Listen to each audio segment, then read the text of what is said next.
What's happening, family? Dr. Joe here, and I hope each of you are well and blessed. Wherever you are in the city, the country, the state, or the world, I greet you, and we are so excited that you are here with us on tonight. My, how quickly time has gone by, and I'm glad each of you have taken the time to join us for another amazing episode of Village Chat. Now, a few prelim words that I want to state before we get started. I want to give a big shout out to all of you who are in the world's greatest transformational process. If you're in the 40-day turn up or if you're in the Journey 3.0 process, we salute you. As well as if you are here and you're not a part of the process, but maybe you are a friend of someone who's in the process. If you are here for whatever the reason, maybe you just came across the page, doesn't matter. We're glad you're here as well. So I want to talk about for a few moments, what is the 40-day turn up? What makes the world's greatest transformational process? The 40-day turn up is a holistic process of the mind, body, and spirit, where we take people from all over the country, all over the world, probably about 8 different countries, and virtually every state in these United States of America. We're in the United Kingdom, Afghanistan, Nigeria, Japan. We are in Trinidad and Tobago, Jamaica, Canada, all over the world. And we virtually assemble groups into small groups with trained leaders who come through the processes, and we matriculate through a cohort in about 6 weeks, which is 40 days. But before that 40-day process, we have what's called pre-work, which prepares people for that transformation. At one time in my life, I was 330 pounds. I lost over 130 pounds on my own. But in that process, I realized that many of my issues were spiritual, mental, and emotional. In looking at my journey in retrospect, learning what I learned and taking my experience and putting it all together in something that most people may consider a program, but we call it a process because programs start and they end into a process, and we're basically taking people through that. We're seeing some amazing things, from the reversal of diabetes, reversal of hypertension medication, improvement of overall sense of well-being, reduction in depression, lowering of weight. I've seen husband and wives improve their marriages. I've seen individuals who had issues with conception. And it all comes down to not that there's a magic pill or anything like that, but it just goes to show you what happens when we focus on ourselves to become our best possible selves, to work on these temples, what can happen. So that's who we are. For more information, you can follow us on Instagram at Journey Life TV, Facebook at Journey Life TV, or you can visit us online at www.journeylife.tv. Now, what is Village Chat? Village Chat, or what you're about to see on tonight, is the opportunity for us to spotlight actual real life participants who are actually in one of the processes, be it the 4-day turn up or be it Journey 3.0. And we've heard both. We've heard from participants in the 4-day turn up. We've heard from participants in the Journey 3.0 process, and we've heard from leaders. So we just do entire mixture to get that ebb and flow so you can get the feel of what it's like. Because the best part of Village Chat is just hearing the stories of the different individuals and the different people who are a part of it. So tonight I've got a special guest, and I am going to introduce her to you. And ladies and gentlemen of the Village, I want to welcome to you on tonight our special guest, Dr. Kimberly Smash. How you doing, Dr. Smash? I'm doing well, Dr. Joe. I'm excited and honored to be here today. Well, thank you for accepting my invitation and I'm glad you're here. Before we get into anything, how are you feeling on today? I'm feeling great. I'm feeling better than I have in a long time. Lots of All right. energy. Well, that is great. That's awesome. Well, I'm glad you're here. And so many people, it's 257 you watching us live.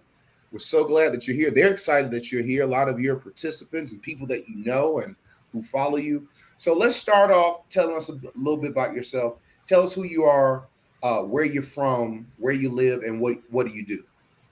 Well, my name is Kimberly Smash, as you've already said, and I was born and raised here in Jackson, Mississippi.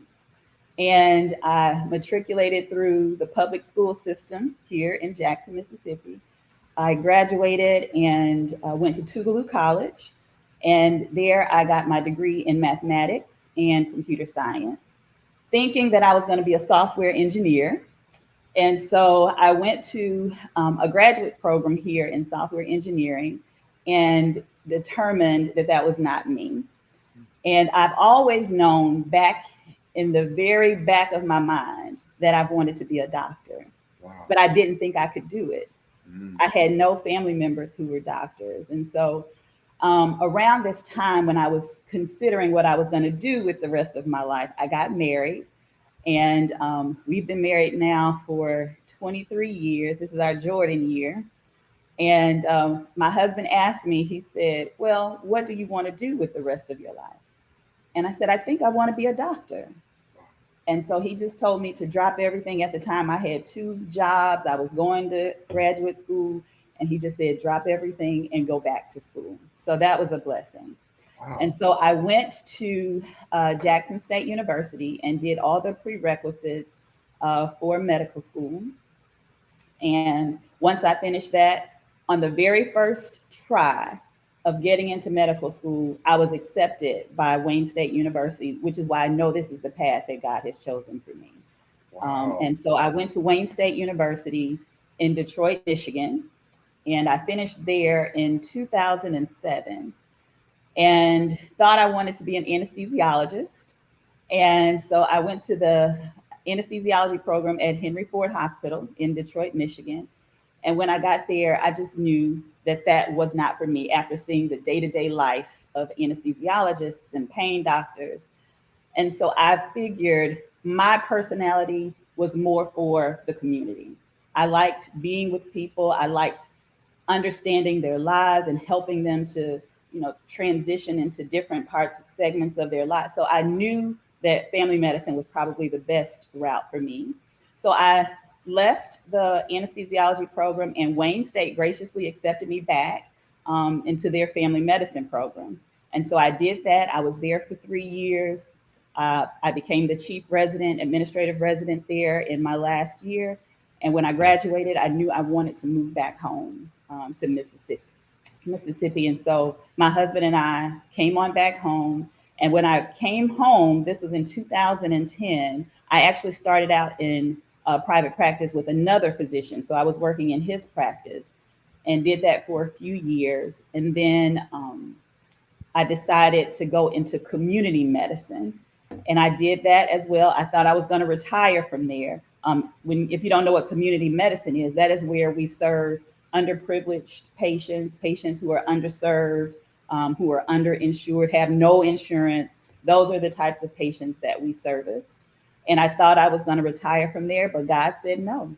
One day I was taking a shower right before getting ready to go to work. And I just heard him say, it's time to go. And I was like, is it time to leave? Like, what do you mean? No, it's time for you to leave.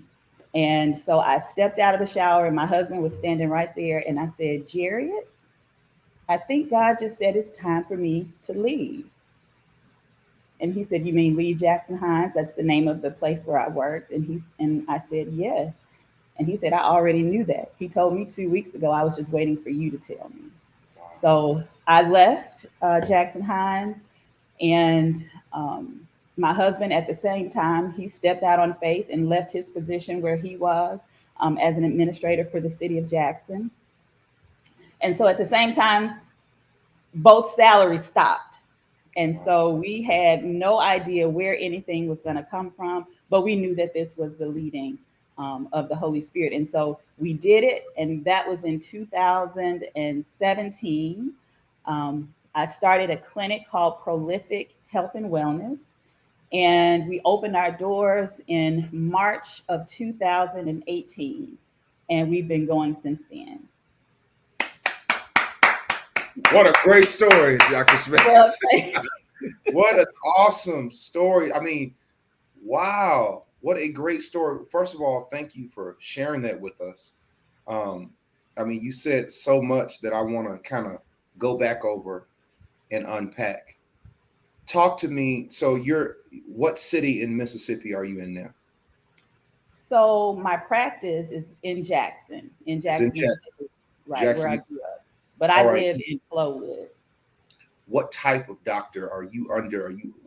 I know you broke down community, uh, a community physician or community medicine, which I've never heard of that. I'm so glad that you shared it with. But what type of physician are you? I am a family physician, a general practitioner. Got it. That's how most people think of us. And most people get us confused with internal medicine docs and what we can do. And so a general practice doc or a family medicine doctor, we can see children and adults, whereas internal medicine doctors only see adults. Got it. Okay. That's very helpful. So let's talk to us about your day. You have your own practice, which kudos to you. Your husband sounds like he's an amazing man, as you are an amazing woman. What a power couple you guys are. Just to have that support from your spouse, as you shared, is great. And I'm certain that he feels the same way about how you support him. So salute to both of you with that. Talk to us about, what does a day look like for a family physician? What does that look like?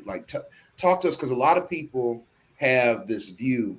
Doctors are a lot like ministers, where people think of us is completely different than what actually happens. So talk to us. What does a day for you look like? So I guess I could say post-pandemic, even though we're still in the pandemic, Yes. It looks a little bit different than it did before the pandemic. But just in general, my day starts very early, and I usually get up about 3:30, 4 o'clock in the morning, so that I can exercise, because I understand the importance of that. Right. And so I get up, I exercise for about an hour and a half, and then I have to get my daughter ready. I'm still a human being, so I have a daughter to get ready in the morning for school, and she's 9 years old, going to the 4th grade this year. Wow. So we are out of the house probably about 7:30, and when I make it to the office, my staff is usually already there at about 7:30, 7:45, and when I make it there about 8 o'clock, I actually, the night before, I've previewed all of the charts of the patients that I will see for the next day, just so that I'm mentally prepared. But then when I get to the office, I actually have to prepare every single chart before I go in to see the patient. So I want to say that because I want patients to understand why they are waiting a little while when they get to the doctor's office. Right. And so you want your doctor to be prepared and remember what happened in your previous visit before they come in and see you.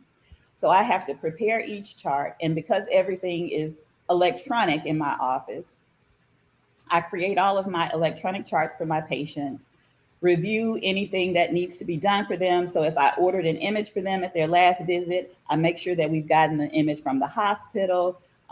If I have ordered blood work, or I need them to have blood work, I make sure that the results are available, or that we are ready to draw their blood when they come into the office.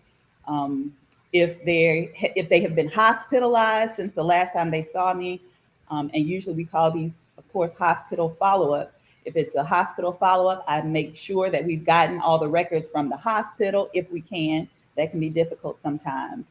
Make sure we've done that before I go into the room to see the patient. And then, of course, once I've gotten all my information, I go in and I see each patient.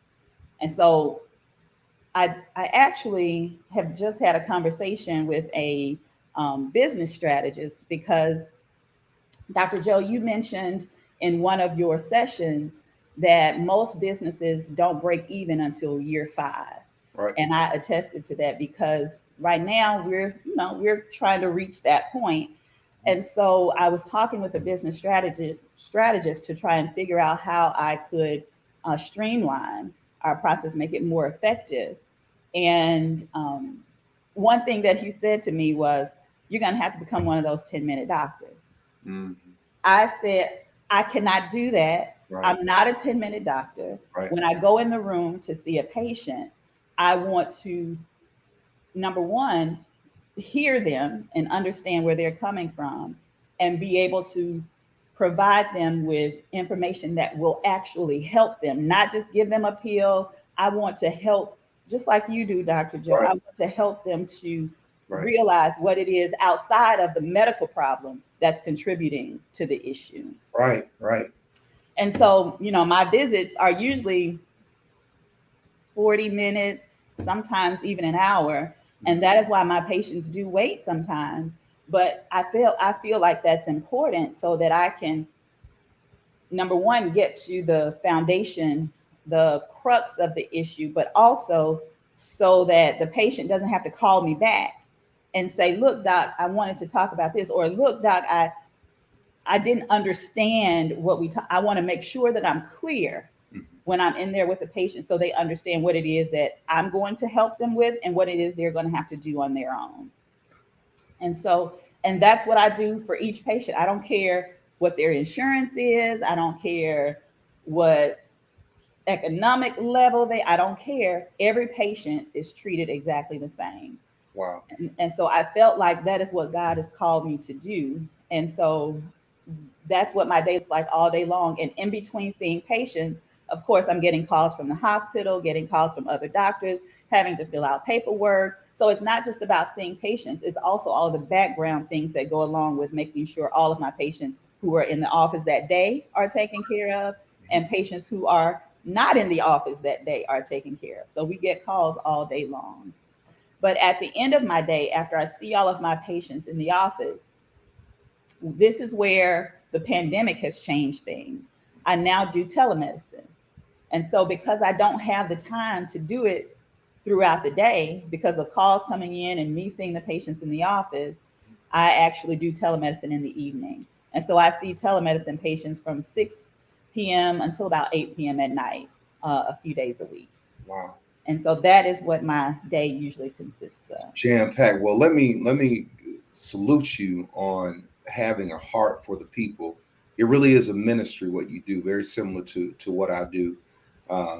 And that's great because that's what the people need. And looking at in the comment section, a lot of people here are people who are your patients, who are singing your praises. So thank you for being having such a heart for people, because that's what people really, really need. Now, I want to ask you two specific questions, and neither of them are connected, but it's about what you do. Mm-hmm. Talk to us about, Dr. Smash, what you've seen. Like what is the most common ailment or problem that you see in your practice that people are dealing with it from your vantage point? Hands down, diabetes. Yeah. I don't even have another answer. Almost every other patient that comes in my office has diabetes. And we know that Mississippi is the leading state in diabetes and the incidence of diabetes. And so that's also close to my heart, which is why I know that the Holy Spirit led me to you, because I know that is one of your main focuses. And I remember you talking about you wanted to create different tracks within the process. And I think that would be amazing, especially if you have one that is dedicated to diabetic patients. I agree with that. And maybe you never know what may happen, Dr. Smash. We may be doing some work together. Who knows? That's what I believe. That's what is in my heart. I believe we are divinely connected. I agree. Now talk to the people, because it's one thing when I say it, and it's another thing when a woman and a person of your ilk, your experience, your education, and being a medical doctor, what's the talk? Because people, Dr. Smash, really don't understand the severity of diabetes. Mm-hmm. I know you get it. I know you do, but why is that something that people should avoid? And two, why is that something that if people have it, they should do what they need to do to reverse it from a medical perspective? So I usually tell my patients when they come in here, especially my pre-diabetic patients and those who are, sort of creeping in that direction, I usually tell them, I don't wish diabetes on my worst enemy. Wow.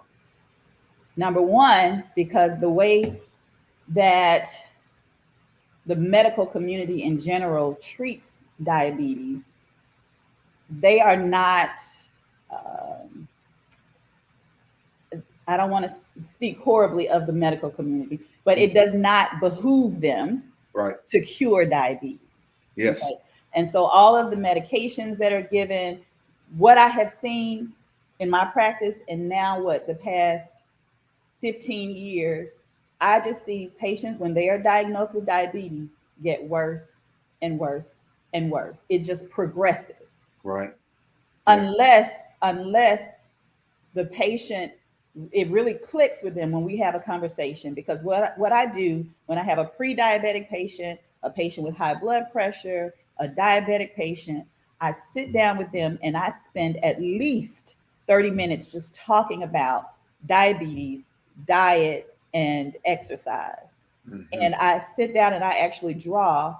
And I love the talk that you did, the masterclass on insulin. Forget the name of it. Yeah. But you had a picture of the pancreas and how sugar is affected by pancreas secreting insulin. I usually draw that by hand because most people don't understand what's happening inside their bodies. But once I actually draw that, it seems like it clicks with most people and they understand now why exercise is important. We're not just saying this. They understand now why cutting back on your carbs is important. And so in addition to that, I don't want to scare my patients, but I tell them, if you don't do these things, then number one, I'm going to be increasing medication for you. That's number one. Right. Number two, you're at risk for becoming blind, being on dialysis, losing a limb, losing, for men, becoming dysfunctional, having erectile dysfunction. That usually gets the men in line right there. Right. But yeah, and so it's horrible, especially when I worked in community medicine where people had no insurance. I'd have patients walk in off the street, feet completely black and hard, send them immediately to the hospital, and they get their foot chopped off. Jesus. Wow. So it gets very bad. And I don't like to sugarcoat it. I don't like to scare people, but I do make them aware of what the possibilities are. Wow. That's amazing. Thank you for that. Let me switch to another side that I would like to you to speak on, because a lot of people, Dr. Smash, don't understand how the insurance policies and how insurance works in connection with the healthcare industry, and how difficult has it become for doctors, and what have been the major changes and challenges that you all as physicians have with the current policies and procedures of the insurance industry? Because a lot of people don't really understand that. Can you speak to that? So what I have seen over the past 15 years that has changed because of insurance and the pharmaceutical companies being in the pockets of the insurance companies. Right. What I have seen change is the autonomy of the doctor. And so if there is something that I feel is medically necessary for my patient, I have to get approval, of course, from the insurance company. But not only do I have to get approval, when I send in the paperwork, if they don't agree with what I'm thinking, I know my patient, I've seen this patient for 15 years, like I know what I believe that is best for this patient. But if they don't agree, then they will deny what it is that I want to give to my patient. So let me just give you an example. Just this past week, I had a patient who is suffering from high blood pressure. He was suffering from headaches.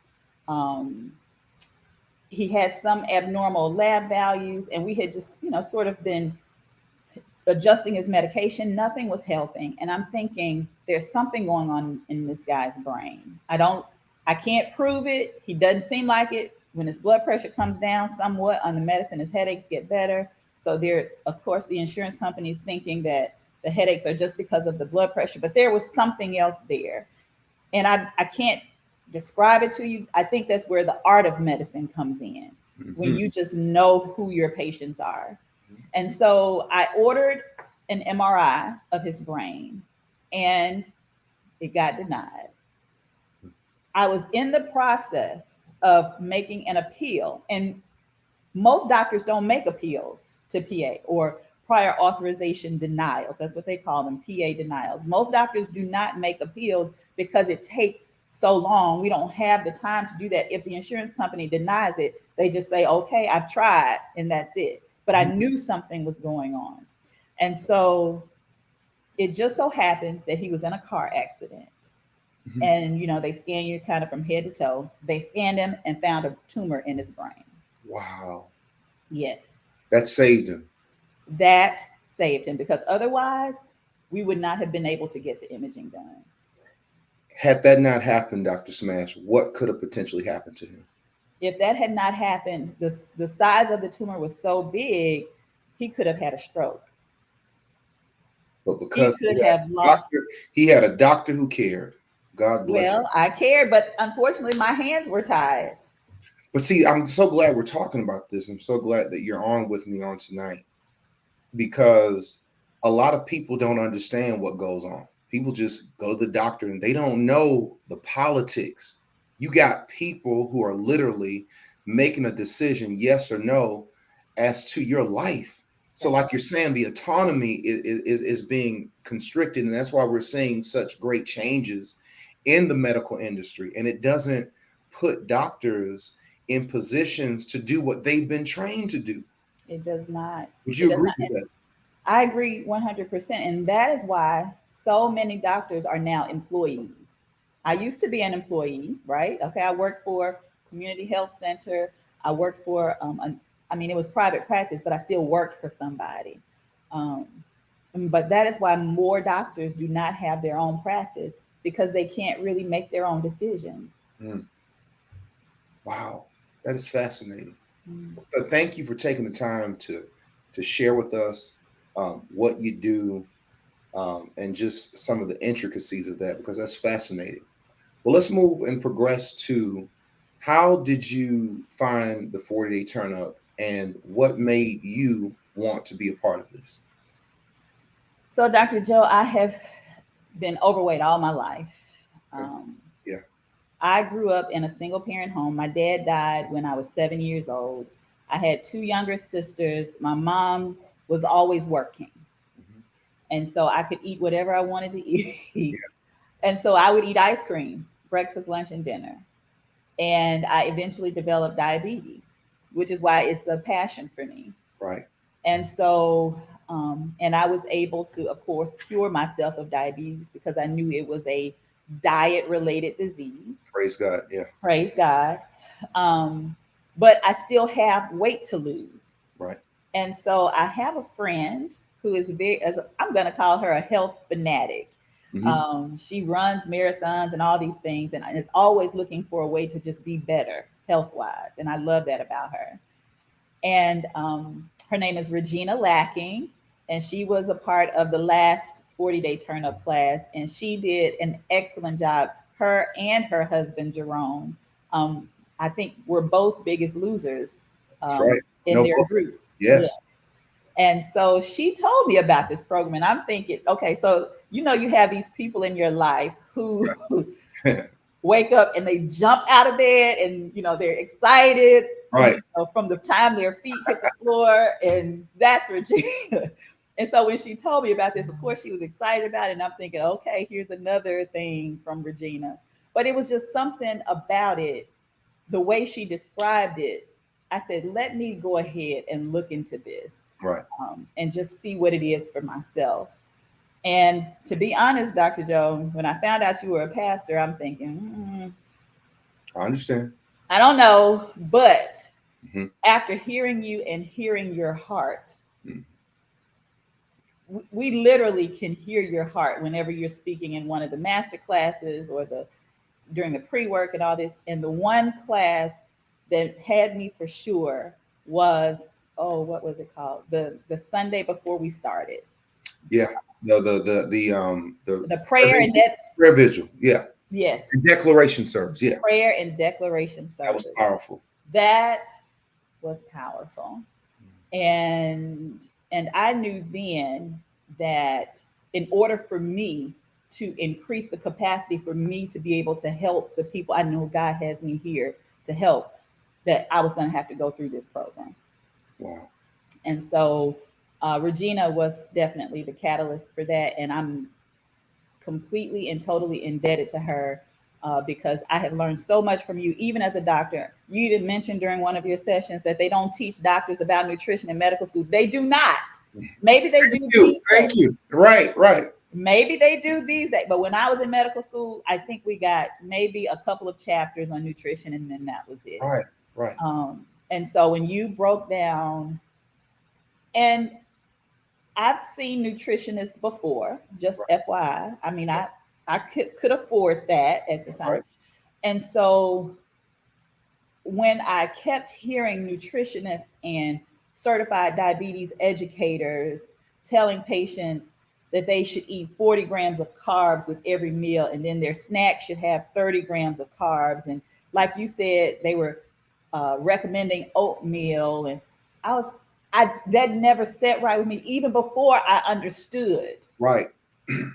And so I knew that in order for me to make a change, that this program was going to be a vital part of that. Wow. That's wonderful. Well, we're so blessed to have you a part of it. So let's talk about your group. Shout your group out. Who's your leader? What's your group? Tell us all about them. Go ahead and gush. Well, let me shout out the Weight Warriors. That's who we are. Weight Warriors. That's right. Okay. And we are led by the amazing, the sweetest lady. Oh my goodness, she is so sweet, Miss Janetta Henry. I love her so much. And she really cares about her group. You can tell. Tell. Our captain is Miss Yolanda Sproles, who lives here right in Mississippi. And also my other member is Miss Lorianne Roberts Bass. And so we have a small group. Right. It's a small group. I think we started out with 14. Right. If I'm not mistaken. And now it's just 4 of us, including our leader. Oh, and we also have our super leader, Miss Catherine Warren. Don't let me forget her. But that just goes to show that this process is a serious process. Right. And if you're not serious about it when you come into it, you will be one of the ones who fall off. So I think the people that fell off, they're a testament to the fact that this is a program that you have to be, or a process that you have to be dedicated to. Right. That is awesome. How has your experience been thus far? My experience has been really great.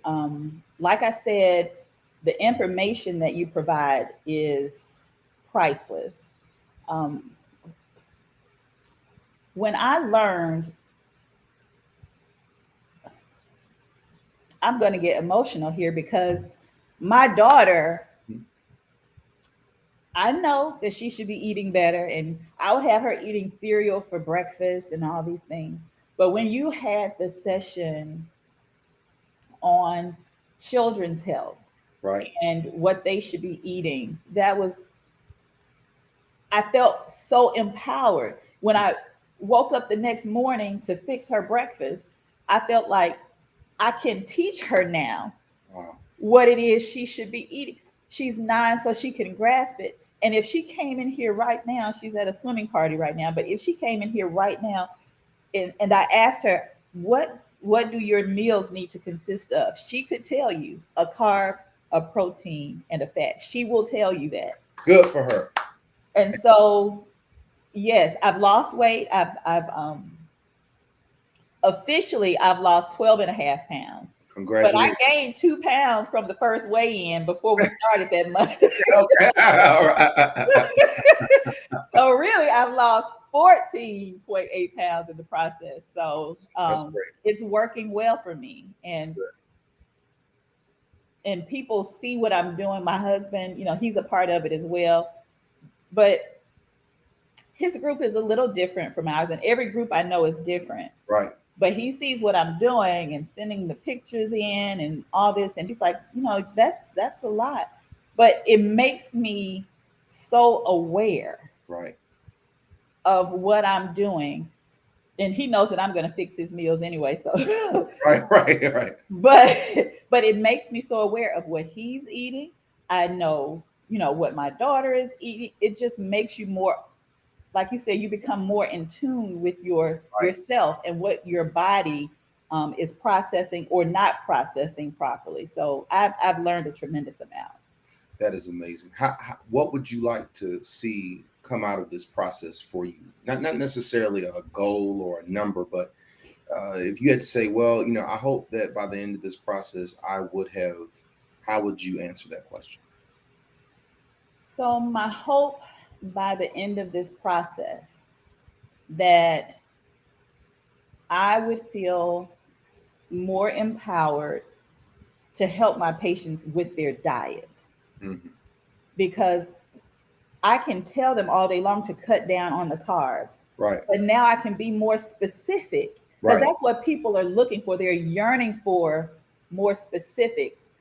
And I had stopped giving out diets. I don't give out the Mediterranean diet and all these diets, because Right. nothing has helped anybody. It has not changed the trajectory of diabetes in Mississippi. And that's what I'm hoping. I knew that most of the docs around here whose goal is to impact the health and wellness of the Black community. I Right. knew that they've done it by having, dance classes here. But I felt and I knew that that was so limited, and we would not make a dent in Right. the health of our community by requiring me to be present at every single event. But when I see this process that you have, it makes me know that God has ordained this to Yes. help the masses. God have. Yes. I agree with that. To God be the glory for To sure. God be the glory. I tell people all the time, I just look upon myself as a steward over God's work. And I'm just so thankful to be working in something that has and is of value to our people, because we need it. Yes, We need it. in Lord the knows. worst way. Right. In the worst way. You have been an amazing guest. Thank you for being a part. But I want to take some few moments before we go, and I want you, Dr. Smash, to give folks in your area or who may be coming to your area the information on how they can contact you, because you're the type of doctor that many of these people who are seeing this live and many people who are going to see this, if I were in Mississippi, in your town, I would be going to your practice. So tell them how to visit your site, how to find out more information so they can be a part of your amazing practice. Thank you so much, Dr. Joe, for allowing me to do that. And what I'm gonna do is, Dr. Smash, as you are speaking, I'm gonna put it on the screen so people can see it clearly. Okay. Okay. So the name of the practice, where I'm a solo practitioner there by myself, so you will see me, is Prolific Health and Wellness. And our address is 2675 River Ridge, 2 words, Okay. Drive. And that's Website. in Jackson, Mississippi. Okay. Website. The website is Prolific, Prolific, HWPA.com. All right. See if I got this right. Prolific Health and Wellness. Prolific HWP. That's it. All right. So, gang, if you look on the screen, you'll see the name of her practice in Jackson, Mississippi is Prolific Health and Wellness. And you can visit her online at www.prolifichwpa.com. That's prolifichwpa.com. How tell us about the process. Let's say, for instance, someone's watching this and they want to join your practice and they go, what are some of the things that they need to know before would they fill out some paperwork or submit to, talk to us about that just to give them an understanding of that. So, because we are a very small practice and we only have so many people there working, uh, the way that you can become a patient there is you can call our office, and our phone number is, of course, on that website, Monday through Friday. And once you call, you'll speak with our receptionist, and she'll, of course, request your name, your address, your health insurance information, phone number, all your demographics. And once you give her that information and she gets an appointment scheduled for you, she will send a link to your email that you give her. And that link will allow you to complete the online documentation, your health history, and all of that that will be beneficial to me when you get into the office. Well, there you have it, ladies and gentlemen. Dr. Kimberly Smash of Prolific Health and Wellness. Dr. Smash, thank you for being my amazing guest. I'm so glad that you said yes. You have been just a beautiful spirit. I wish you much success in what you're doing and your amazing practice, and God is going to bless you just like he did Job in the 42nd chapter of Job. It says that at the end, he blessed him more in the end than he did in the beginning. And I want to speak that over your life, for your practice, for your family, and for all that you do. And I'm certain you and I will talk more at a later time so we can see how we can do some good work in our community together. I love that, Dr. Joe. Thank you. I receive all of that. And I just pray nothing but the best for the journey, the 40-day turn up, and everything that you put your hands to. Well, thank you, Dr. Smash. God bless you, and we love you. Once Thank again, Dr. Kimberly Smash, thank you. Thank you. All right. What a great guest, Dr. Kimberly Smash. What a wonderful story. What a great interview. What a beautiful spirit. For you guys who are in Jackson, Mississippi, you have a jewel right there before your very eyes. You don't have to go to one of those large conglomerates where there are hundreds of doctors. Those are 10-minute docs. Nothing against the 10-minute doctors if you are a 10-minute doctor. And we kind of talked about that. We're talking about reading your blood work. You heard what she said. I like to take time with my patients to teach them. This is the type of physician every person needs to have. And if I lived in Jackson, Mississippi, me and my family would be patients of Dr. Kimberly Smash. You guys check her out. If you're looking for someone who can help be a great asset to you in your health and wellness, I don't need to ask any more questions. You heard her philosophies. And to have the experience and the training of a medical doctor and physician, coupled with her care for her people in her community, that's a win-win. Dr. Kimberly Smash of the Prolific Health and Wellness, www.prolifichwpa.com. This is amazing. I'm so glad and happy about that, gang. I want to share something with you guys as we close. I kind of thought, whether or not I was going to say something about this, but, kind of led to. I feel that knowledge is power. I think you guys probably feel the same way. And I just want to kind of want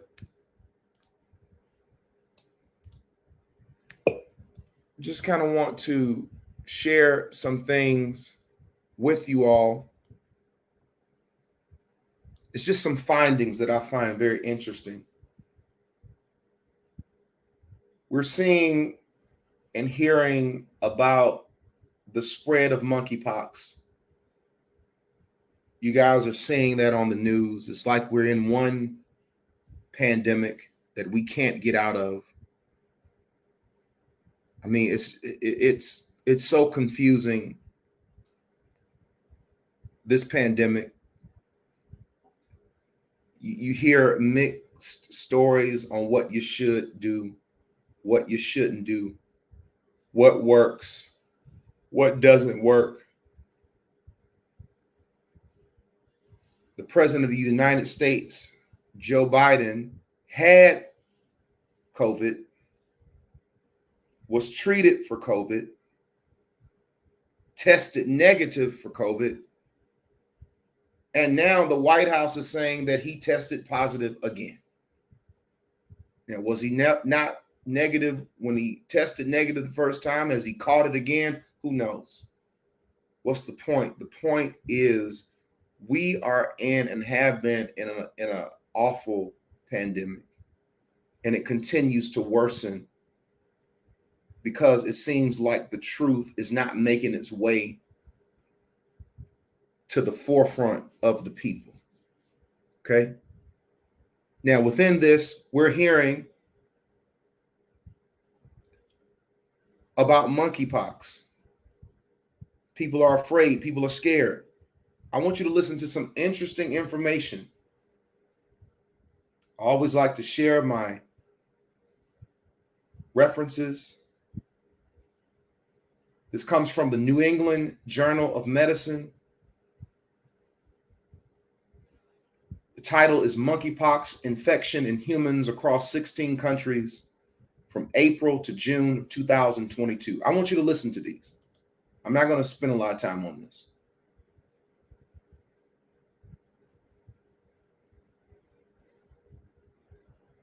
From April 27th to the 24th of June, there's been a reported 528 infections, 43 sites. And the number one site of monkeypox in the United States is New York. Okay? Just for reference. 16 countries. Now listen to this. 98% of these cases are found in gay or bisexual men.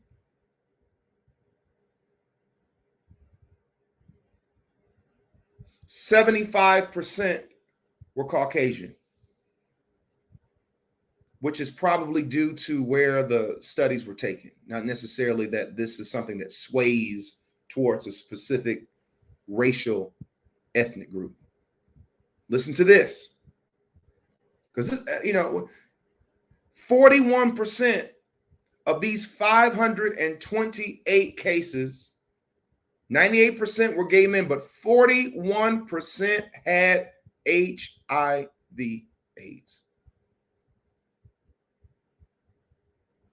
The median age, 38.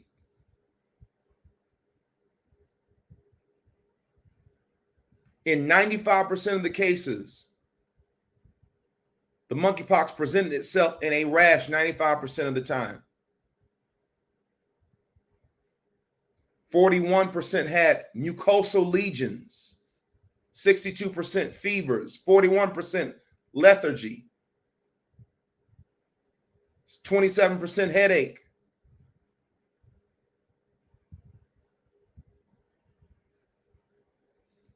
What's the point of me bringing this up? The point of me bringing this up is to encourage everyone who is watching to realize the importance of living as clean of a life that you can. When we give ourselves sexually,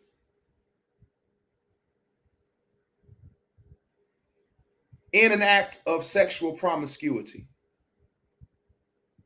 it always seems to manifest some type of health repercussion. People may not like it, but it's the truth. The more promiscuous any group is, the more susceptible they are to disease. That should tell us something as people. That should tell us something as spiritual beings who are living a humanistic experience.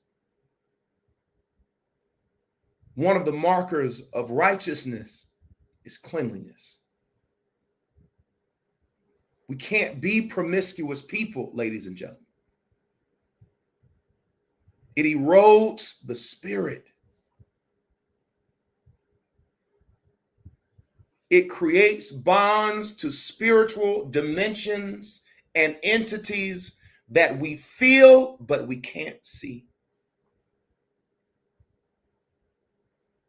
And when you're living a physical life, pleasuring yourself, creating spiritual connections with entities that you may not be able to physically see, you get no direction when you're living in a secular world. The world that we live in can't give you insight on soul ties, on how the spirit of the succubus, of the incubus, male and female, that strips you of energy. You can't get direction and insight on how sleeping with this person and this person and this person and that person and that person and that person. You can't get spiritual insight in a secular world.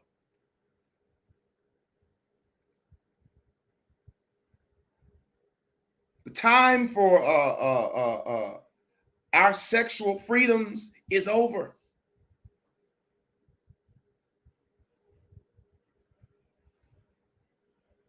Our times of living like sexual deviants is over.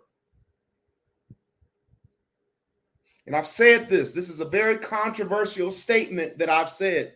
And I'm going to say it again because I am convicted that it is true.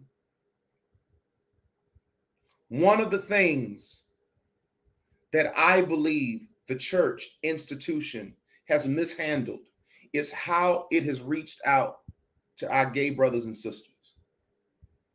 Being a pastor, I've seen how the subject matter of homosexuality has been used, ignored, isolated, or bifurcated. And that's not right. One of the things, if you listen to me, that I always wanted to do was to be a helper to people of all persuasions, of not only straight people, but gay people. Why? Gay people have hypertension.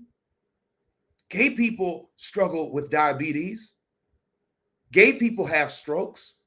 Gay people need direction in their lives so they can be healthy. But to our gay brothers and sisters, it's important that you all understand that the community that you all come from within these United States, and when I say you all, I'm not saying and using that language to separate us, but to be specific in my language. The gay community is taught and encouraged to be promiscuous. But that spirit is eroding the community that you are a part of. That has to stop. And I brought that up so you can see the statistics. But I also want to challenge bisexual men. You can't be in the closet. You can't lay with a man and turn around and lay with a woman and then call yourself sexually fluid. That's wrong. That's not right. People who do that lack moral responsibility. And I know I'm right. Now I may get flagged and I may get people who comment and say I'm wrong. Say whatever you want to say, but I'm right. I know I'm right. Because if you are going to participate in homosexual activity with a man, your risk of all forms, of many forms of disease increases statistically. And then to turn around and to have sex with a woman without disclosing to that woman,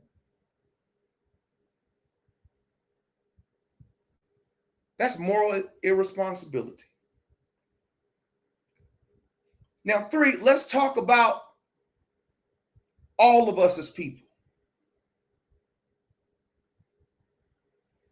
Women, you have to stop listening to this satanic speech that is dressed in feminist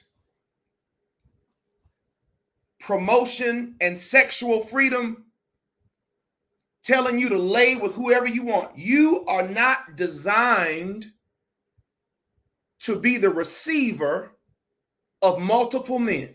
Many people don't like it, but I'm right. Once again, you don't hear this type of speech because we're living in a secular time that can't give us spiritual insight. The woman has a different physiological, anatomical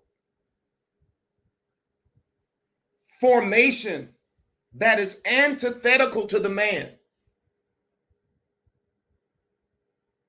When the man has sex with the woman, it's a completely different experience. When the man has sex with the woman, he enters the woman. He is trespassing the woman. He goes from outside to inside.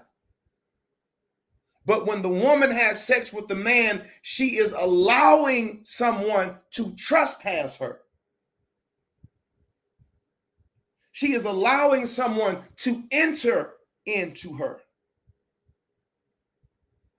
So the experience of it, the emotions, the spiritual repercussions are completely different.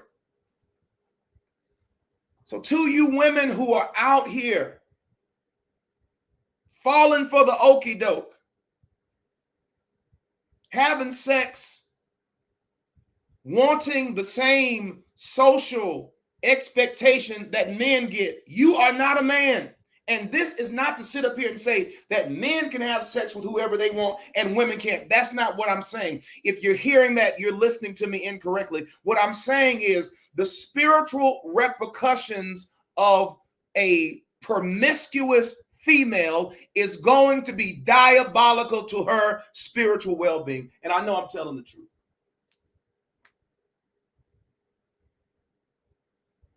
Get mad, cuss me out. I don't care.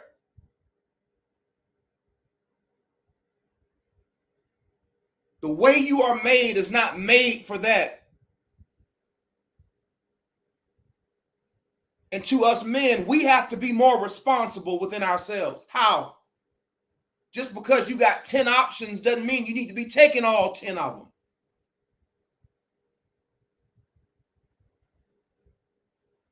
We have to be more spiritually sensitive, aware as to how the things that we do physically impact us spiritually.